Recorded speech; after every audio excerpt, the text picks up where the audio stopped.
আসসালামু আলাইকুম রহমতুল্লাহি বারাকাতু। আজকে আবার একটি নস্কা নিয়ে হাজির হয়েছি।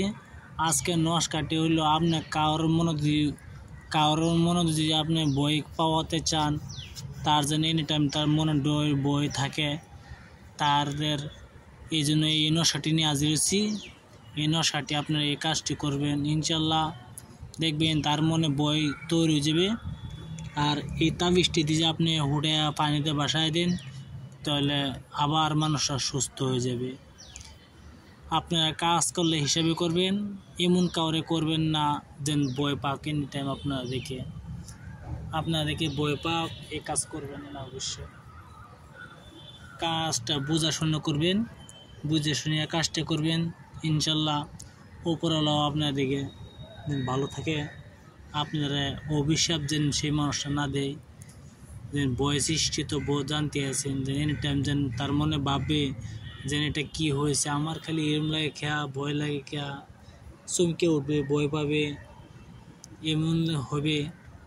আর কইতে লাগবে না, যে কোনো বস্তু থেকে ভয় পায় যে হঠাৎ করে এরূপ করার পরে চান তো একটি কাজ করবেন। মেঘচুজারপন কালির দ্বারা এই নস্কাটি দেখতেছেন সাদা কাগজে লিখবেন, সাদা কাগজে লিখবেন। আর মাঝখানে দেখতেছেন, মাঝখানে খালি জায়গায় দেখতেছেন, সেই মাঝখানে তার মার নাম লিখবেন আর সেই সূত্রটার নাম লিখবেন। আগে সূত্রর নাম দেখবেন, তারপরে তার মার নাম লিখবেন। লেখার পরে এই নস্কাটি তার ঘরের মাঝে দাফন করতে হবে। তার ঘরের ছাড়া হবে না, তার ঘরের মাঝে দাফন করতে হবে, দাফন করে আসতে হবে। এনি টাইম সেই মানুষটা ভয় পাবে, আপনারা দেখেও ভয় পাবে। যে কোনো মানুষ ধরুন গিয়া ভয় পায় যে হঠাৎ করে তার মনে ধরুন গিয়া একটা কথা একটা মুরগি বাচ্চা কিরম মানুষটা থেকে ভয় পায়, এরকম তার মনে সৃষ্টি হবে যে না এটা আমাদের কিছু করে, তার মনে সব মানুষের দিকে ভয় পাবে। মানুষও এই তাবিজটি আপনি শনিবার দিন বানাবেন।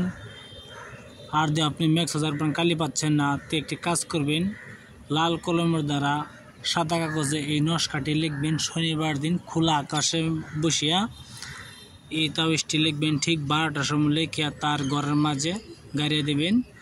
উপরে সুরতুর নাম লিখবেন, নিচে সুরতুর বা মার নাম লিখবেন। লিখিয়া তার বাড়িতে গাড়িয়ে দাফন করে দিবেন। ইনশাল্লাহ